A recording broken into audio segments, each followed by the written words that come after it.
Hindi dahil gusto mo, makukuha mo. Amen? It does not mean that when you want something, you will get it. Hindi dahil may ambisyon ka, may pangarap ka, agad-agad makakamtan mo ito. Halimbawa, gusto mong mag-abroad para naman kahit paano makatulong ka sa inyo. Pero hindi dahil naiisip mo, pinapangarap mo, ginugusto mo, makakapunta ka agad sa abroad. Hindi po ba?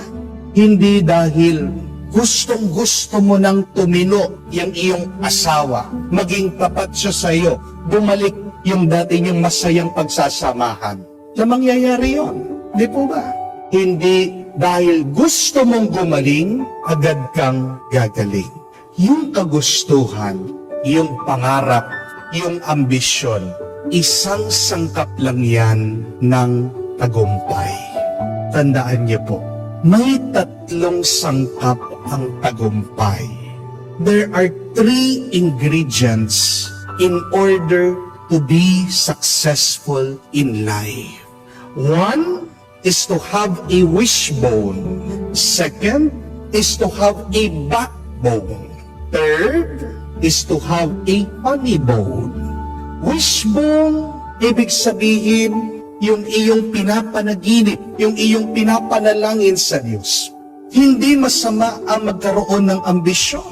Hindi naman binawal ng ating Panginoon ang ambisyon nitong magkapatid na Zebedeo, James and John, na sila po ay umupo daw dito sa kanyang bandang kanan at kaliwa pag nandun na siya sa kanyang kaharian. Pero ano ang sabi ng ating Panginoon? Kaya nyo kaya? Matitiis nyo kaya? Dahil higit dun sa kagustuhan natin, kailangan pagtiyagaan natin. Kailangan maging matatag tayo. Kailangan magsumikap tayo. Kailangan pagpaguran natin yung ating kagustuhan. That is what having a backbone is. Kung meron kang gustong makuha, kailangan buhatin mo. Kailangan matatag ang iyong mga balikat, matatag ang iyong buto.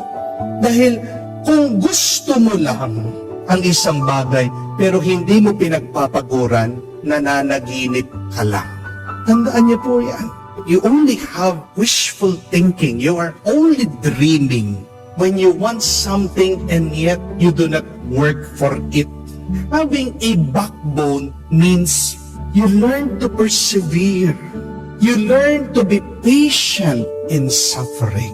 At tandaan nyo, yung mga tunay na nagtsatsaga at marunong magpasensya sa gitna ng paghihirap, hapdi ng buhay, silang nagtatagumpay. That is the second ingredient to success. At si Santiago, ang apostol ng ating Panginoon, tandaan niyo po, siya ang unang nakakuha ng korona ng kabanalan dahil siya ang unang naging martir para sa ating Panginoon. Tiniis niya na patayin siya. Tiniis niya na pinahirapan siya.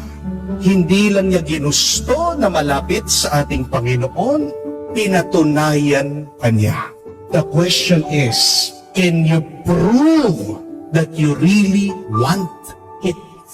Or is it just wishful thinking? Baka't nananaginip ka lang. Pero kahit na naghihirap ka, pangatlong sangkap ng tagumpay, kailangan maging masaya ka din. You also need a funny bone. Dahil kung ang buhay ay puro lang pagtitiis at walang tuwa, ano po yan? Hindi po ba pagdurusa lang? Hindi po ba parusa lang? Tayo ay ginawa ng Diyos dito sa mundo. Hinayaan niya na umiral dito sa mundo. Hindi lang para masaktan, pero para maranasan ang kabutihan na kanyang nilalang. Be happy. Enjoy life. In the midst of your challenges, in the midst of the sufferings of life. Sa gitna ng iyong pag-asam, ng panaginip o ambisyon, kahit na mahirap, subukan mong ngumiti. Subukan mong lasapin, maging masaya. Sabi nga, we really need to try to have fun and enjoy in life. Because with joy, you can bear the hard things of life. Nagiging mas mahirap ang buhay pag nakasimangot ka, pag nalulungkot ka. Di po ba? Hindi po sapat yung magdasal. Ang dami dyan nagpapadasal sa akin eh.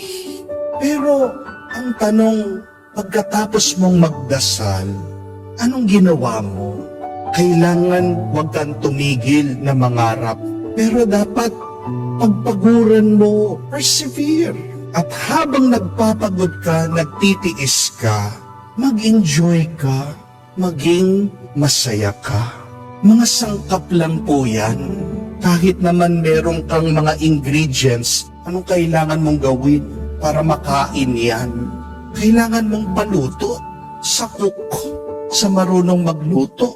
Hindi dahil meron ka mga ingredients, ilalagay mo sa supot, pagkatapos i-shake mo, tadaan! Ganun lang po ba kadali ang merong pagkain?